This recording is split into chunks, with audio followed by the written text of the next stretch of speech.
Wazee.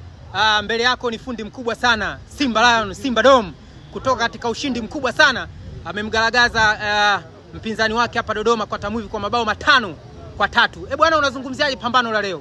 Bwana, pambano leo lilikuwa gumu sana kusema za ukweli. Leo bwana Kwata alikuwa amejiandaa sana. Amenishangaza. Tofauti na ambapo nimemzoea. Amecheza vizuri sana leo. Amecheza vizuri. Unaona hapa mchezo nimekuja kupata uongozi kwenye mchezo wa 9 na wa 10 ambao mchezo wa 23 na 24. Hata kunyuma kote mpaka tumetokea pale 3-3 zilikuwa. Kwa hiyo amecheza vizuri sana, mimi nampongeza. Piga kwake. Bwana, nilipokuwa nafuatilia mechi nilikuwa naona niweka nikuweke. Maana yake unatia kamba na sawazisha. Unazungumziaje bingwa mkubwa kama wewe kwa kijana huyu Kwata kusawazisha? Ilikuwaje kiongozi? Ndio maana ya dabi, unajua ujiandai peke yako, unajiandaa na mwanzo unajiandaa na vitu vya namna hiyo. Kwa hiyo so mimi nilikuwa na unajua mchezo pia unakuwa una tension na pressure kubwa, unajua ushaitwa dabi na vitu.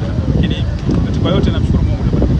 Bwana, hongera sana na unamzungumziaje mdhamini mkubwa sana wa Blazanata kwa kufanya udhamini kufanikisha pambano la leo? Bwana Blazanata kikweli kongole kwake, muda mwingi hapa katikati kidogo alipumzika kutokana na majukumu yake ambayo yalikuwa ya kijamii yale na siasa, lakini tunamshukuru amerejea kwa kasi kubwa kabisa. Leo amejianzisha upya dabi, na mimi kwa mara ya kwanza nafika kufika kabisa. Kwa heshima yake nampongeza na namshukuru na muombe kwa Mungu pia pale kupunguza, Mwenyezi Mungu akamwongezee sana.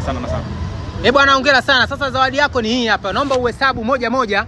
Hesabu moja ili watu waweze kuona kiwango ulichokipata. Ndugu zangu, hii mekundu hii iko 880,000 nimeitia kwenye kamba baada ya kumnyonga upata hivi Rombano. Bwana, yote atakayekaa mbele ni kisu. Hapa ni wapi? Tundu.